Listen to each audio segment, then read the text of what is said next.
दरअसल तनुश्री दत्ता ने हाल ही में एक वीडियो पोस्ट किया जिसमें वो रो रही हैं, मदद की गुहार लगा रही हैं। एक्ट्रेस ने कहा कि उन्हें पिछले 4-5 साल से हैरेस किया जा रहा है, प्रताड़ित किया जा रहा है। ये आरोप इन्होंने लगाए हैं अपने वीडियो में। एक्ट्रेस ने मंगलवार को परेशान होकर पुलिस बुलाई थी, लेकिन उनसे कहा गया कि वो शिकायत लिखवाने के लिए खुद पुलिस स्टेशन आए। तनुश्री दत्ता जो कि एक अभिनेत्री हैं, वो कह रही हैं कि देर होने से पहले उनकी मदद कर दी जाए। ये गुहार वो वीडियो में लगा रही हैं। वीडियो के साथ ही तनुश्री दत्ता ने एक पोस्ट लिखा है और वो लिख रही हैं कि मैं इस हैरेसमेंट से तंग आ चुकी हूं। ये सिलसिला 2018 से चल रहा है। तो तनुश्री दत्ता की तरफ से ये गंभीर आरोप लगाए गए हैं। हालांकि पूरा मामला क्या है, इसको लेकर अभी तस्वीर साफ नहीं है। मुझे मेरे ही घर में परेशान किया जा रहा है। I just called the cops. परेशान होकर मैंने पुलिस को कॉल किया, police I. They've asked me to come to the police station to launch a proper complaint. I'm going to probably go tomorrow. ये आरोप बॉलीवुड एक्ट्रेस तनुश्री दत्ता ने लगाए हैं। उनके मुताबिक पिछले 4-5 सालों से उन्हें परेशान किया जा रहा है, जिसका जिक्र उन्होंने सोशल मीडिया पर किया तो बवाल मच गया। परेशान किया गया है पिछले 4-5 सालों में कि मेरी तबीयत खराब हो गई है। मैं कुछ काम नहीं कर पा रही हूँ। मेरा घर पूरा एकदम मेसी होके पड़ा हुआ है। वीडियो में तनुश्री दत्ता रोते बिलखते हुए नजर आ रही है। हालांकि इस पूरे वीडियो के दौरान अभिनेत्री ने किसी का नाम नहीं लिया है। सोशल मीडिया पर तनु का ये वीडियो तेजी से वायरल हो रहा है। तो अब बड़ा सवाल यही है कि आखिरकार तनुश्री को परेशान कौन कर रहा है? वजह क्या है जो तनुश्री इस तरीके से रोती बिलखती नजर आ रही है? इसी को लेकर अभी तक जो तस्वीर उभरी है वो आपको बताते हैं ग्राफिक्स के जरिए। तनुश्री ने रोते हुए वीडियो पोस्ट किया है, रोते हुए मदद की गुहार लगा रही हैं तनुश्री दत्ता अपने इस वीडियो पोस्ट में। तनुश्री का दावा है उन्हें परेशान किया जा रहा है। तनुश्री को घर में ही परेशान किया जा रहा है, यह भी तनुश्री ने अपने इस वीडियो पोस्ट में साफ कर दिया है। तनुश्री ने इस वीडियो पोस्ट में यह भी बताया कि उन्होंने पुलिस से संपर्क किया है, पुलिस ने उन्हें स्टेशन आकर शिकायत करने को कहा है। आगे तनुश्री की तरफ से यह भी कहा गया है कि वो 1-2 दिन में थाने जाएंगी और अपनी शिकायत दर्ज करवाएंगी।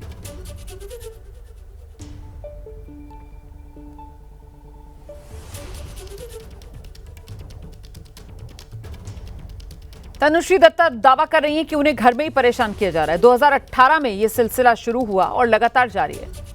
मैं घर में नौकरानी नहीं रख पा रही हूं, यह तनुश्री दत्ता की तरफ से कहा जा रहा है। नौकरों के साथ मेरा अनुभव खराब है, ये आरोप लगा रही हैं तनुश्री दत्ता। मुझे पूरा काम करना पड़ रहा है।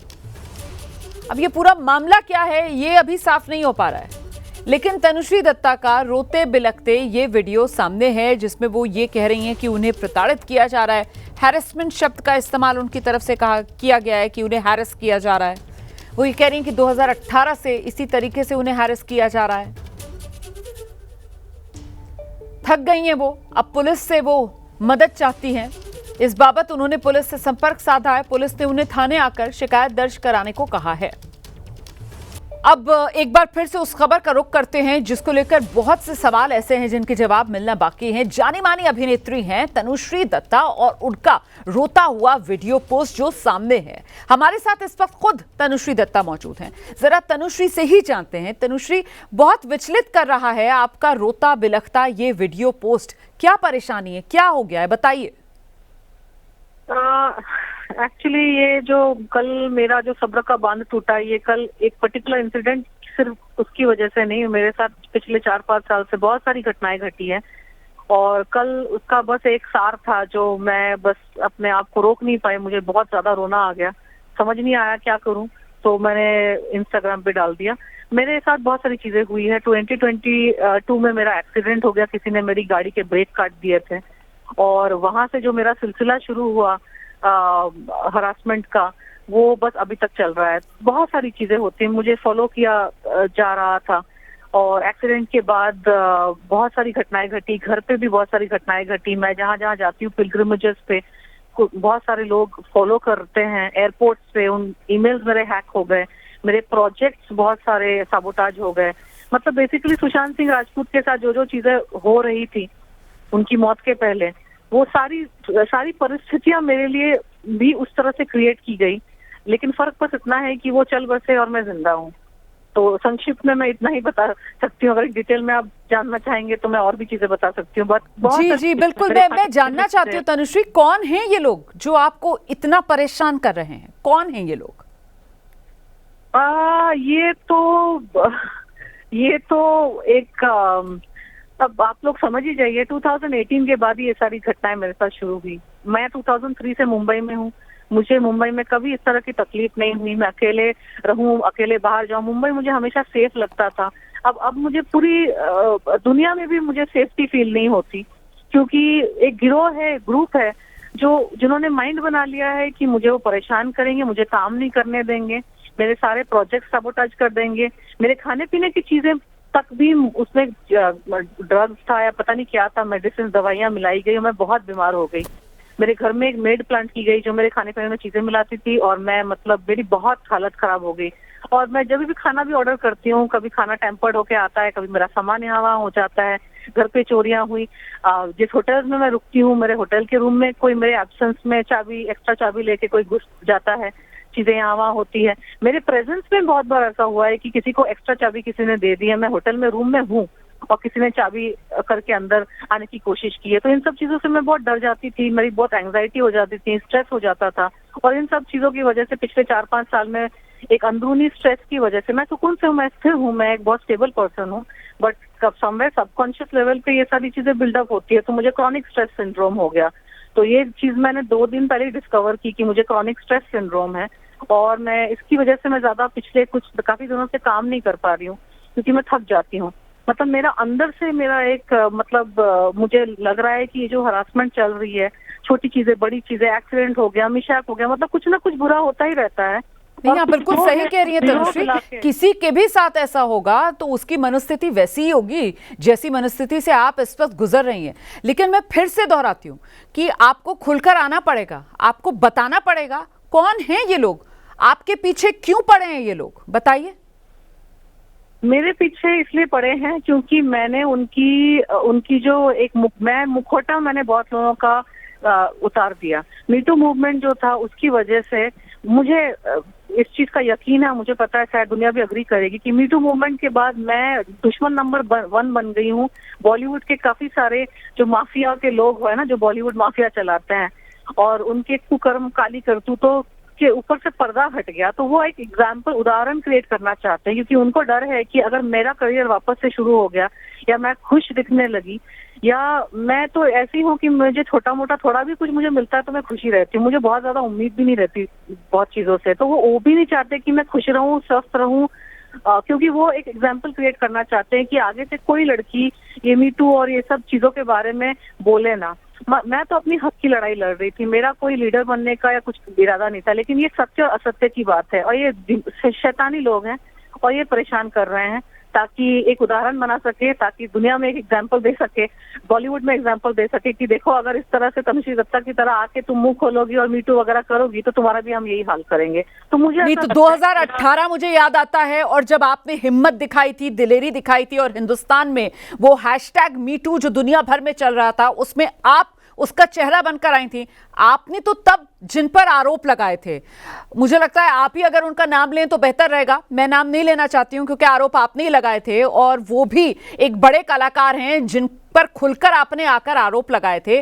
अब जो 2018 से ये आपको हैरेसमेंट वाला सिलसिला है, क्या आप दोबारा से उन्हीं पर ये आरोप लगा रही हैं कि उन्हीं की वजह से ये सब आपके साथ हो रहा है? खुलकर बताइए, नाम लीजिए, आप नाम लेंगी तो बेहतर होगा। तनुश्री। नहीं, मैं बिल्कुल खुलकर नाम लूंगी। ये नाना पाटेकर का इन्वॉल्वमेंट तो जरूर है इसमें, लेकिन इस बार मुझे लगता है कि इसमें नाना पाटेकर अकेला नहीं है। इस बार इसमें नाना पाटेकर के साथ साथ जो बॉलीवुड जो माफिया एक ग्रुप है ना, गिरोह है, वो भी इन्वॉल्व है इसमें। क्योंकि सुशांत सिंह के साथ जो चीजें, मुझे हमको तो अब सबको पता है कि सुशांत सिंह के साथ क्या क्या चीजें हुई थी, उनके साथ किस तरह से साबोटाज किया गया था, उनके आसपास के करीब के लोगों को हटाया गया था, उनके अगेंस्ट किया गया था। तो वो सारी चीजें एग्जैक्टली उसी तरीके से मैंने अपने साथ भी होते हुए देखी। तो इसलिए मैंने कंक्लूजन यही निकाला है कि ये नाना पाटेकर सिर्फ अकेला नहीं है, लेकिन इसमें अब बॉलीवुड माफिया का भी एक ग्रुप इन्वॉल्व हो गया, क्योंकि अब अकेला ऑपरेट नहीं कर रहा है। क्योंकि यहाँ पे क्या होगा कि इन सबके काले चिट्टे, इनको सबको डर है ना कि इनके सबके काले चिट्टे ना निकल जाए। कल को मैं रेजरेक्ट हो गई, मेरा बॉलीवुड में सब कुछ वापस से चल गया, तो सारी लड़कियां, इनकी हिम्मत बढ़ जाएगी कि चलो मीटू भी कर लिया, फिर वापस फिल्मों में भी आ गई। तो ये रीजन हो सकता है कि एक उदाहरण क्रिएट करना चाहते हैं। और वो इंसान अच्छा इंसान तो कभी भी नहीं था, क्योंकि वो अपने मुंह से वो यूट्यूब वीडियो में बोल चुका है कि अगर वो एक्टर नहीं होता तो अंडरवर्ल्ड का डॉन होता। और वो खुद भी उससे अपने मुंह से बात बोली है कि वो एक अंडरवर्ल्ड के फैमिली से बिलोंग करता है। तो इसके बावजूद अगर कोई किसी को लगता है कि वो एक अच्छा इंसान है, तो ये तो मतलब उससे आप उनको बोली, उसने अपनी कैरेक्टर दुनिया को दिखा दी है। और तो ये बात है, तो इससे तो पूरा ही ऑब्वियस हो जाता है कि ये जो चीजें हो रही है इसमें अंडरवर्ल्ड का हाथ मुझे दिखता है, क्योंकि जिस तरह से चीजें हो रही है मेरे साथ, ये साधारण लोग नहीं है जो पीछा कर रहे हैं, ईमेल हैक कर रहे हैं, फोन हैक कर रहे हैं, बैंक अकाउंट तक मैंने हैक करने की कोशिश की, पैसे भी निकल गए थे एक बार, फिर वापस मैंने जाके सब फिर कर के पैसे वापस लाए। तो बहुत चीजें हुई, मतलब छोटी बड़ी चीजें, मतलब इतनी सारी चीजें ना कि मैंने मंत्र सिद्धि सब प्राप्त कर ली है कि मैं अपने मन को, अपने ध्यान को इन सब चीजों से हटाने के लिए, कि आपके आसपास कुरुक्षेत्र चल रहा है और आपको फोकस करना है अपने आप पे। तो इस तरह आपने खुलकर नाना पाटेकर का नाम लिया अभी एबीपी न्यूज पर। 2018 #MeToo मूवमेंट, तब भी आपने खुलकर नाना पाटेकर पर आरोप लगाए थे, लेकिन अब आज जब आप ये आरोप लगा रही हैं तो आप न सिर्फ नाना पाटेकर बल्कि आप ये कह रही हैं कि साहब एक तरीके का ये इकोसिस्टम है जो बॉलीवुड में फलता फूलता है, और वो पूरा इकोसिस्टम अब आपके पीछे पड़ गया है और ये हैरेसमेंट 2018 से लगातार आपको झेलना पड़ रहा है। कई बार आप ये भी बता रही हैं कि आपकी गाड़ी के जिस तरीके से ब्रेक फेल कर दिए गए, आपकी जान को भी एक तरीके से खतरा है। तो ये बॉलीवुड का इकोसिस्टम, इसके कुछ और नाम जिनको आप बेपर्दा एबीपी न्यूज पर करना चाहेंगी तनुश्री, नाना पाटेकर के अलावा और कौन कौन? देखिए, मेरी अगर दुनिया को पूछे तो मेरा और तो कोई दुश्मन है नहीं। पर्सनल मेरे साथ जो वेंडेटा है, जिसके साथ मेरा पंगा हुआ था, वो तो नाना पाटेकर ही है। तो आज की डेट में अगर मुझे कुछ हो जाता है, मेरी अगर मौत हो जाती है, तो इंसान, बाकी लोग क्या सोचेंगे कि कौन उसके पीछे होगा, और दूसरा उसके साथी ही होंगे। तो नाना पाटेकर उसकी जिसके साथ दोस्ती है, उसके जो साथी संगी है। तो मैं अभी दूसरे किसी का नाम लेकर वो उसको एक स्पेकुलेशन में डालना नहीं चाहती हूँ। हालांकि वैसे भी बहुत सारे लोग हैं बॉलीवुड में जो मुझसे अपसेट है इस चीज को लेकर कि मैंने उनके तरीके से काम नहीं किया, कि अगर मुझे वो किसी रियलिटी शो में अप्रोच करते हैं बार बार, मैं बार बार उनको मना कर देती हूँ।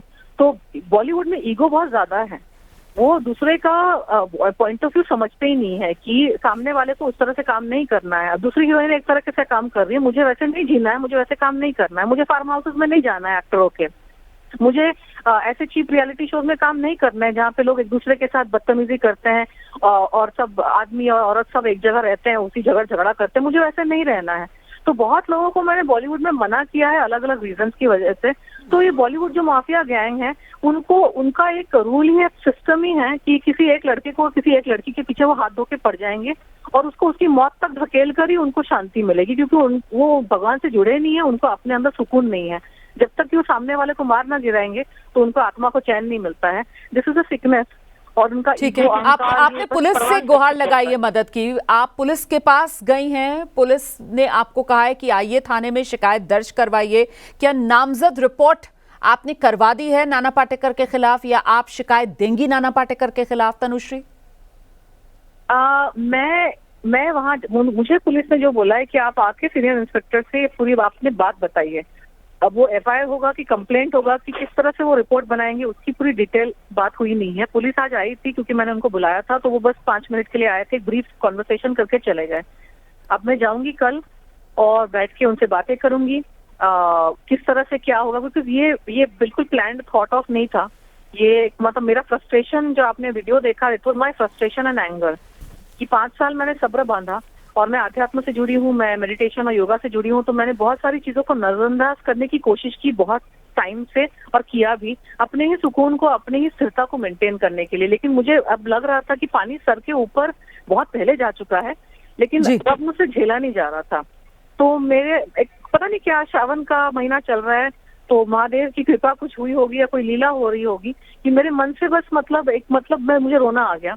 तो ये कल कुछ चीजें हुई थी और मेरे घर के बाहर, घर के अंदर बहुत चीजें हुई, घर के बाहर बहुत चीजें हुई। घर के बाहर कोई बेल बजा के चला जाता है, दरवाजा वायलेंटली खटखटा के चला जाता है, मतलब हर तरीके से मुझे छोटी बड़ी चीज, एक्सीडेंट बड़ी चीज और छोटी चीजें तो डेली होती रहती है मेरे साथ। मैं बाहर जाती हूँ तो लोग पीछा करते हैं, वीडियो रिकॉर्डिंग करते रहते हैं, मतलब वो दिखाते हैं मुझे कि हम तुम्हारे पीछे हैं।